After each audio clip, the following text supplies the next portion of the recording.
to Mono Rants the Boys, the only boys podcast to ever feature Derek Robertson, laughing at a cat falling off a table.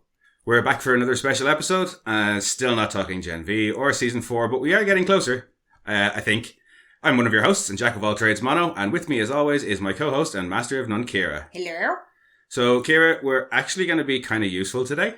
I know, it's surprising. Yeah, I know. We're going to chat about the writer and actor strike and what it's all about, what it means for members of the guilds, fans, the cunting studios, and other podcasters. And since we don't know our arse from our elbow about it, we've brought in some help. We have brought in the Green Cooler, or as we'll be referring to her today, Elsie. Welcome on. Hello. Hi. Thanks so much for having me. You are most welcome. And super welcome, because I am so unknowledgeable about this side of things, but you and my lovely co-host definitely have a bit more knowledge. Do you want to tell us a little bit about where things came, like where the strike kind of has come from?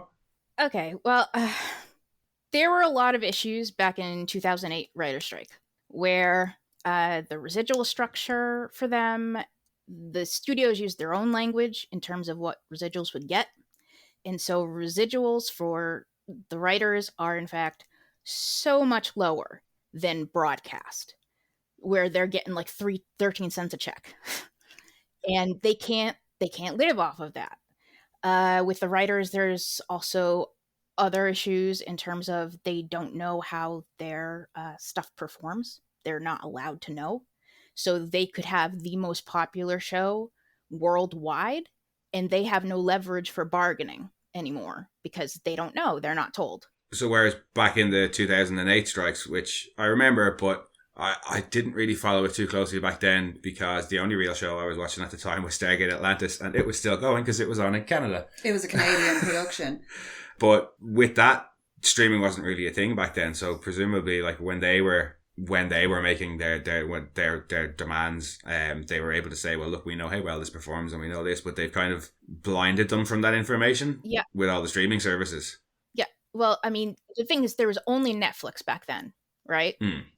And the AMPTP knew they were going into streaming in a major way. Right towards the end of the strike, they were like, here's Hulu. So they knew that, and they fiddled with the streaming video on demand sort of language, and then in the legalese, and basically the WGA and SAG, they thought they were covered by that, and then afterwards it was like, no, this isn't the same thing. So yeah, they basically went into it this time knowing they needed to come with their own contract language, which is especially important in the AI situation, because the AMPTP basically was like, oh, the DGA will say generative AI, but there's a bunch of different types. So everybody in the WGA and SAG is saying, hey, look, we need better parameters for this. And it's like stalled out in that area.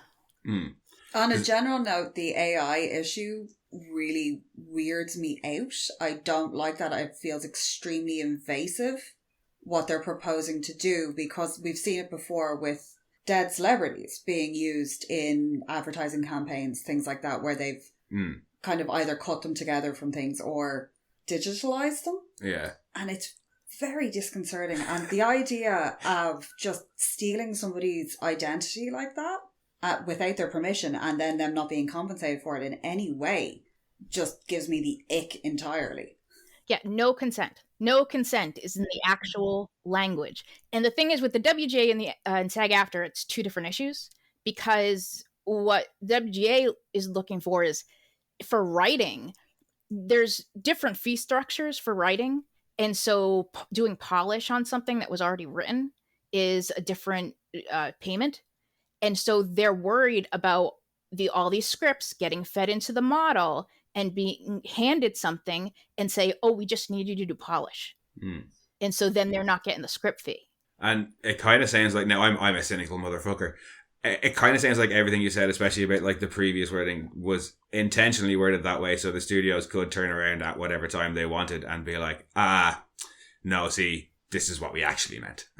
And we really meant to fuck you over. Yeah. It's kind of harkens back to almost, the 1920s, the golden age of the studios, when the studios literally owned your soul. Yes. And you had the fixers going around, and it's almost like they're trying to get back to that, only they don't need your physical presence anymore. They can just literally steal your soul. Yeah. And do whatever they want with it. And I really am not okay with that at all. Well, the thing is, there's a scariness in terms of the mergers and what's happening with AI and the decisions that are being made. We had a Supreme Court decision that basically was like, took away from the Supreme Court decision that was like sort of trust busting and divided up studios between what they could do before. And so we've had major mergers of studios, and they're all collecting their libraries when they merge with different things. And so that's part of the issue with payment too, or getting a job, is that you used to have all these different studios that you would apply for and be able to get a yes or no from. But now if you're only applying to 6 places, like it's like, oh, who am I talking to if they don't like me? Instead of applying to a bunch of different places. And with SAG, there are different things going on. The AI issue with them is so insanely blatant. The fact that they want to just pay you one day, scan a background actor, use you forever. Also, they have detailed they can alter your performance. So think about the fact that you gave it your all as a major player, and you cried during a scene, and they decide they don't like that, and they alter you, or they alter your lines, and you have no consent. So like, what if you are an actor and you're meant to be there because you are giving this heartfelt view of humanity, and you're basically told, oh, they can chop it up however they want. Like, the editor already does that, but not to the point where they're changing the emotion on your face. So it's not even just this scan you and they can use you however you want. It's even when you're already there on the set giving a performance, they're still going to use AI to change what you did on the day.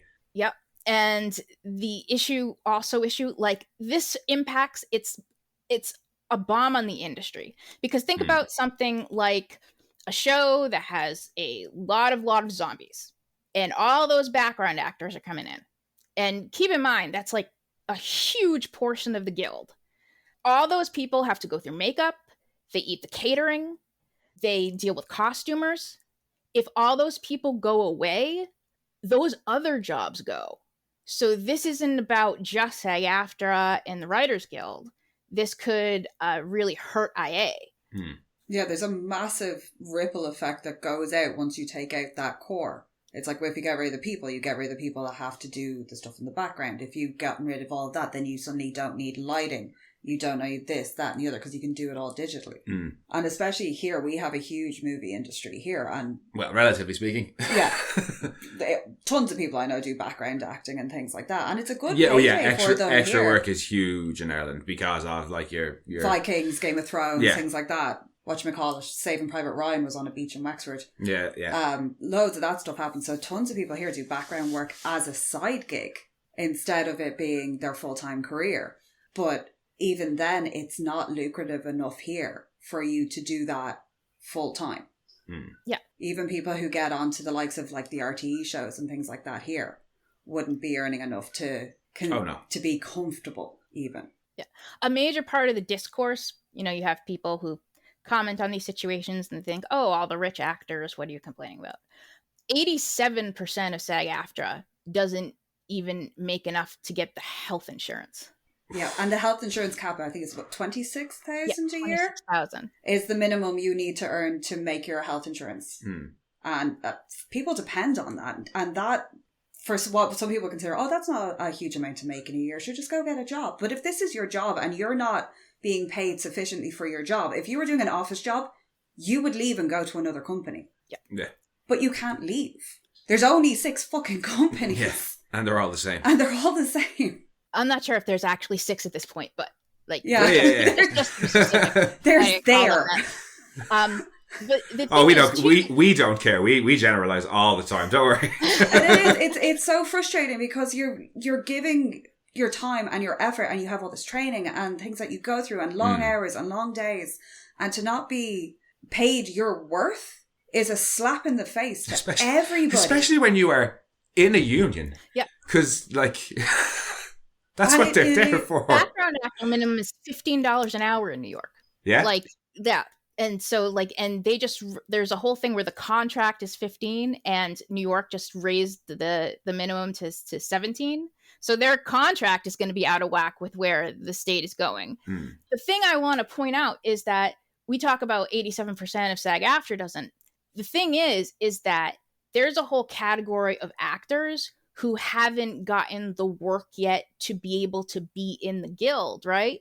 Because you have to get so many roles in order to even qualify. And then a lot of people don't have the money to actually pay the dues to get in. There have been union votes before, and there were funds raised to try and be like, if you don't have the money to pay your dues right now, like, we will fund you. So there's a whole section of the industry that isn't even in the guild. And that would affect, this whole thing would affect them too. Well, they're probably in a really precarious position as well, because I'd imagine they're getting pressure from the studios being like, come on, you're not in the union, you can do it. Oh yeah, there were people talking about with the WGA how they were approached to be a ghostwriter on a film, and the fee wasn't even the minimum. It's like, if you're going to ask somebody to scab, at least make it worth it. Yeah. And we haven't explicitly said it yet on this episode, so allow me to explicitly say it. Fuck the studios. Absolutely, we stand with the actors and the writers and everybody on that side, and not the rich cunts at the top. Yeah, that is verily true. I mean, it was probably evident given the way we were talking, but I thought it was worth saying as well.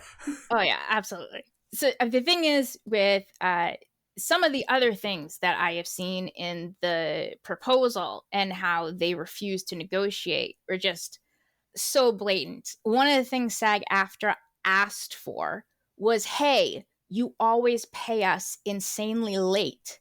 We want raises on the fee if the punishment if that happens, and we want you to not pay us late anymore.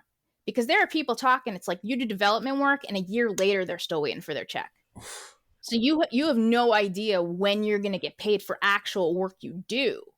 So the AMPTB, they said basically, yeah, we know we do wage theft, but no matter what the punishment is, we're not going to change. Yeah, they said they would just pay the fines. And has that been the response from the studios at large so far? Has been like, we kind of don't care. Oh yeah, no, their plan at large at the moment is to hold out until people can no longer afford to keep their houses. They are willing to put people out on the street. Yeah. Hooray. Because then they will come back and take whatever deal they want. Hooray. Which led to Ron Perlman eloquently threatening everybody in a beautiful manner. That statement. Allegedly. That statement by whoever that person was. Like, oh my goodness. That was... Oh, yeah, we'll just wait him out. That is just despicable. That was the biggest fumble, though. Like, yeah, you're just going to make people mad. You want to radicalize the movement. Yeah. Good job, guys. Ron Perlman went straight there with there's other ways. There are many ways to lose your house. But it shows two things as well. Ron Perlman was like, I am saying this. Whoever said that didn't own up to it and probably won't own up to it because they'd be terrified of being found out. They've probably just been fired. No, I doubt it. That was probably one of the people on the very top who said that. They really don't care, and they're completely. There is a certain stage that you get to when you have so much wealth, you become so detached from everyday life, and they just cannot empathize with people on the ground level on a human level. You know what I say? What? Eat them. Eat them. Eat them. Oh, I do not say eat them. I say we compost them because you get more food that way. Oh, you do. Whichever is more painful for them. But they're so detached from what's going on at the ground level, and somebody needs to take them all and be like, here's what people are living on. Won't make a difference to them.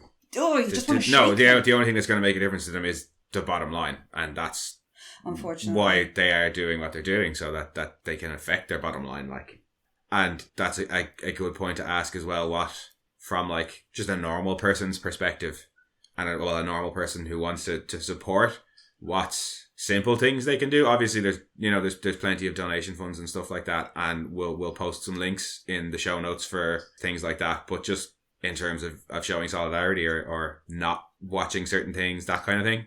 Yeah, so here's the thing about this. It's been hard to filter out certain information.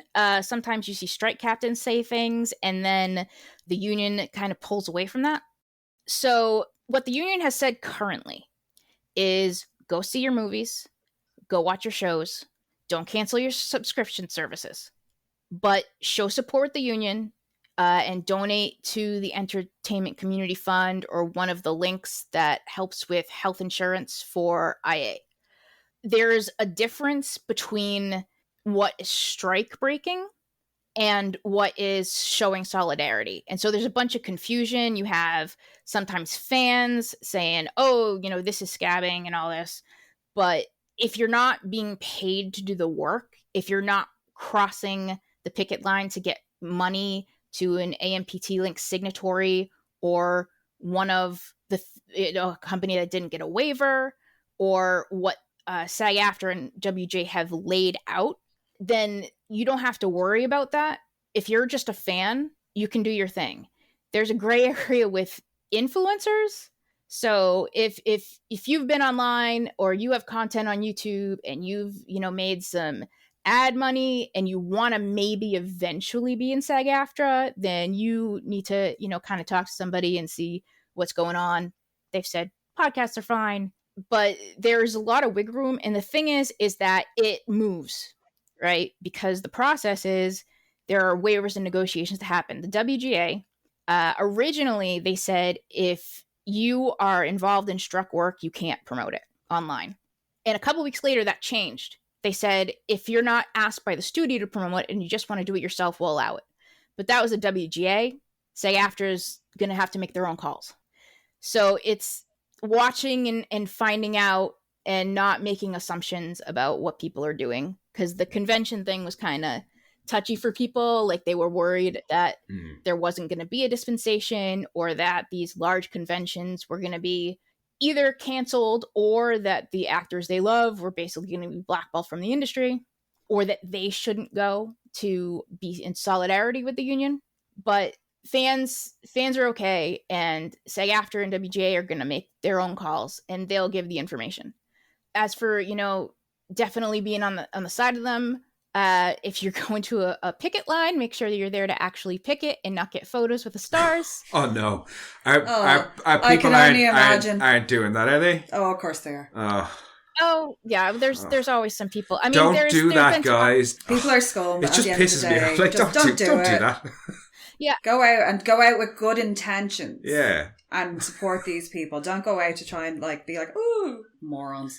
And then there's the people who decide to keep doing their productions. And I've heard of two in particular that have kept on going. Oh, name and shame. Well, one did close, which was Deadpool 3. Okay, and the other one? Is Ryan Murphy. Is what now? Ryan Murphy. Really? Yeah. Oh.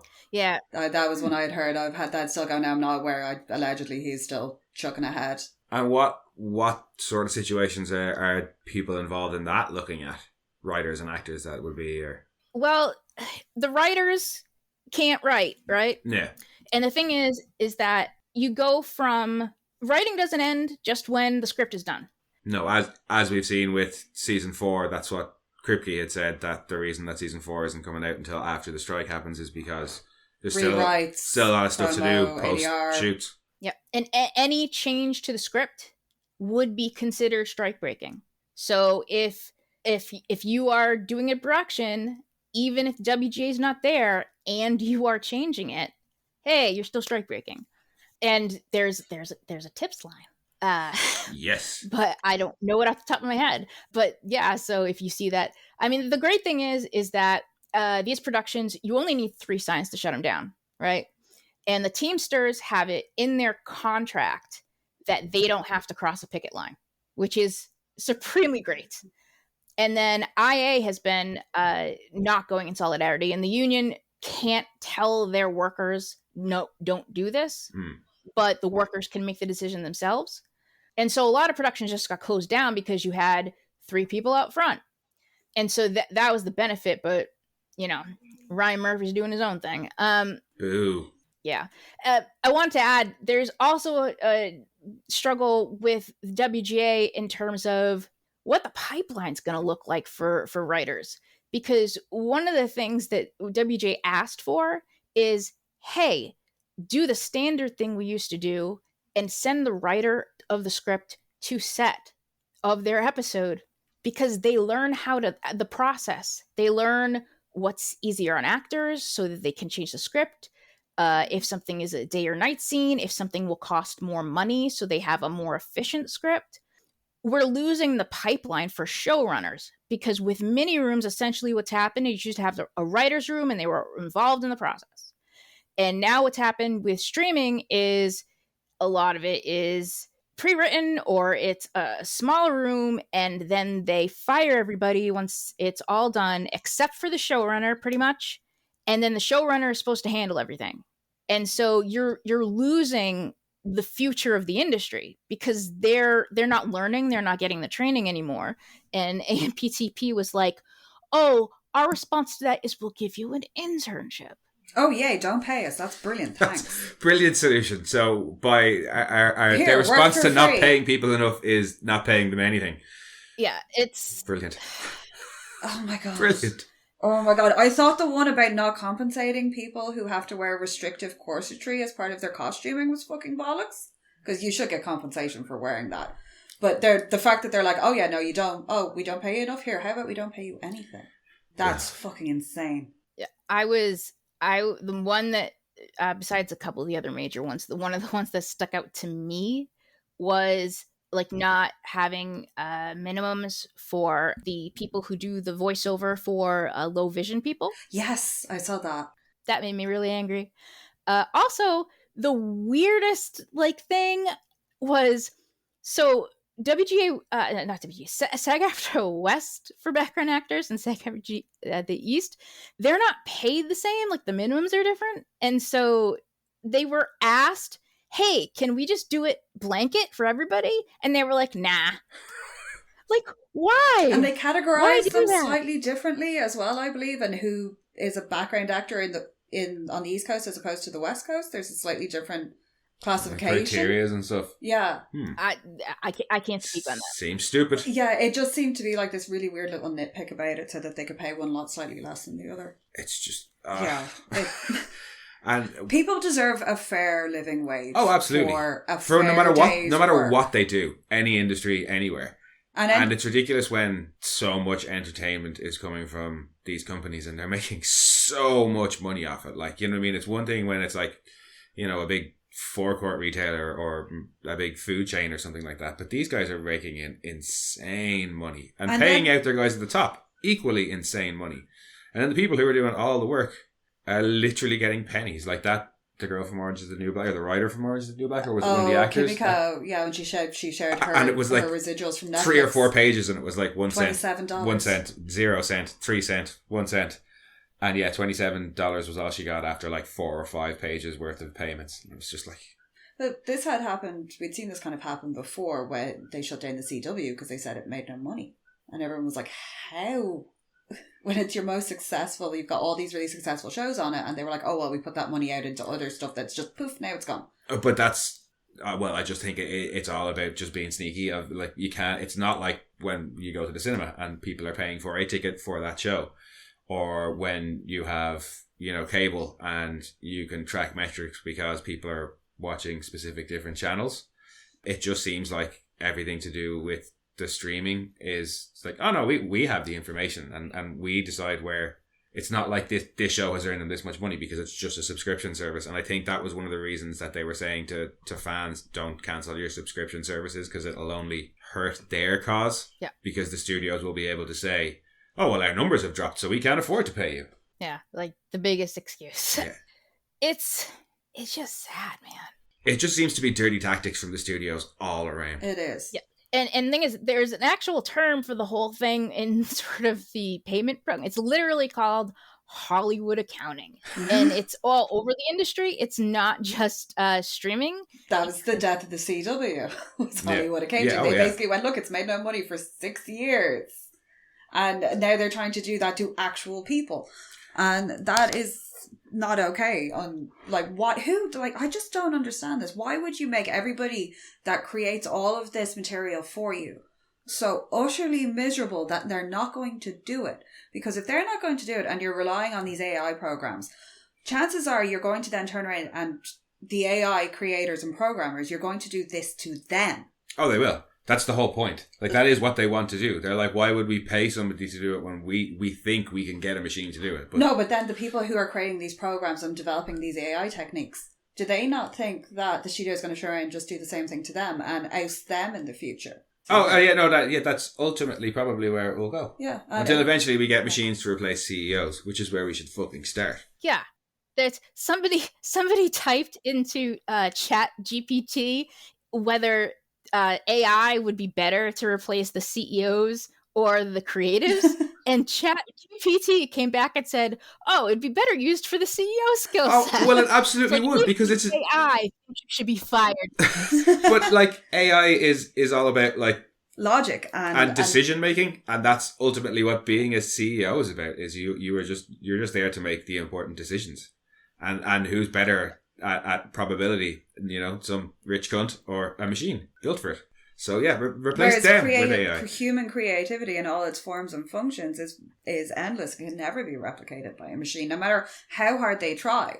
No, I don't think so anyway. It will always be derivative of something else. Yeah. It will never be a new creation on its own. Well, it's like based on what has already happened. So yeah. In terms of just contemporary film, if there's new moments or new movements to make like timely commentary, or think about the future commentary, like in terms of envisioning what the future's like, you're not going to have your incredible thinker who's like, I'm going to do some weird shit. Like, you're just going to have, here is the pattern that has been established, here is what we think people will like.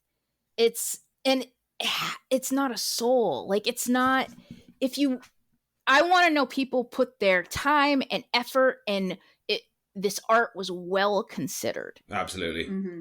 And it's interesting now to see a lot of the music industry, a lot of artists are becoming very vocal about this, because they've already experienced this for quite a while, yeah, but they're with all streaming services themselves, with the likes of Spotify and stuff like that, where they are also not seeing any residuals or any sort of income from that, because those music streaming services are being just as shady behind the scenes. And we all know record companies are horrible. And so it's interesting to see now how they're kind of everybody coming together to say, no, do you know what? This is our creation and this is our baby. And at the end of the day, the studios are the ones who should be fucking crawling after them, begging them to allow them to produce their art. So, they should be the ones who are being sought after. They shouldn't be going begging to the studios. Yeah, well, I mean, that's the thing about why strikes work when they work, is that you make the point that you need our labor. Like, you're not doing anything without us. The reason you can sell stuff, the reason you have it, is because we put our time into it. And that's true with somebody who makes a widget at a factory or somebody who's in a creative field. Like, you are on the job, you are doing the work. And it's sort of like, you can't charge us with a crime or fire all of us. And that's where solidarity is so important. Yeah. Yeah. And I think that's ultimately kind of where we come down on the side of it, is fuck the studios, solidarity with the workers. And I think we'll pretty much continue to do, we'll see how things play out in terms of Gen V and season 4 and what the advice is. But Gen V seems to be done and dusted. And at the minute, the advice seems to be, watch it and talk about, certainly if you're a podcaster, watch and talk about the things that are already done, so that the writers and the actors can be praised for the work that they've put in. Especially with Gen V, because a lot of that cast are very young and only starting in their careers, and a lot of what they've done has only been on streaming services. And they're becoming big names, big household names now, but they're not being compensated for that, and they're about to be catapulted, and they're not going to see any of that revenue. Yeah, and they won't be able to do interviews. Yeah. They won't be able to go out and get their name out there. So if we can, we will do what we can, and we will definitely be talking about Gen V if the advice stays the way it is at the minute. And if you're just a fan, do the same. Continue to watch and talk about it. Donate if you can. Obviously, in a lot of places, there's a cost of living crisis right now, so not everybody can afford to donate. So just, If you're somewhere in, well, where things are being filmed and where strikes, people are strike breaking and you can report it, report those fuckers. Or go out and join the picket line. Yeah, go out and join the picket line. If you're not somewhere where the strikes are taking place, tweet out relevant information and not misinformation on it. And make sure what you're tweeting out is in support of the studio. Not in support of the studios and in support of the writers and actors. That's what we're saying anyway. Yeah. No, that's what everybody should be saying. Like, you know, it's the fight everybody's in together, and we get pitted against each other, right? It's, you know, this group isn't fighting for this group, or different categories of workers, or different unions, or people who aren't union versus people who are. But everybody is better when the floor is raised. Yeah, rising tide raises all boats. Yeah, absolutely. So, I mean, think about it in Hollywood. Like, if their minimums are raised, you know, that's the thing. It's the opposite of trickle-down economics, because that's bullshit. Yep. Yeah. So what ends up happening is, if all these people who are living in the industry are more secure, they can go to restaurants, they can buy more at the grocery store, they're, you know, go into a concert. That means all those venues, all those businesses are better off. Yeah. So, you know, support it just for the general economy. If you're thinking, oh, well, actors and writers. Well, no. Like, do you want the economy to get better? Hey. There are so many reasons to support it, and no good reasons to not support it, as far as I can see. No, there's really not. I mean, unless you're a studio head, and then you're thinking, oh, but they'll cost me money.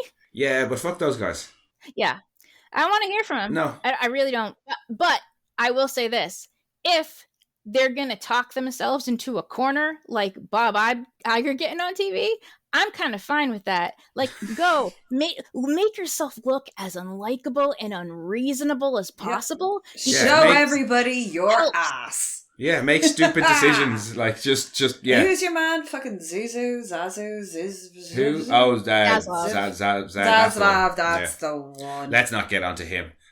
He's a fucking moron. But Elsie, thank you for joining us today and doing all of the heavy lifting, really. Well, no, information is good. More information and people being more informed about this, especially because you have a lot of media organizations that are subsidiaries of these big studio companies because, you know, taking over the world, who are pushing a narrative that isn't relevant or true, to be perfectly honest. So it is important for people to understand and to be well informed about this and how this is affecting people. I definitely feel well informed now. I will tell you that for nothing. But we're not quite done talking about writing, because I believe you have a little something to promote. Yeah. So coming out on October 10th, there is a book that was put together, and it's called Supes Ain't All Heroes. And it's about the psychological perspectives on the boys. And I wrote a chapter about VOT and the weaponization of people.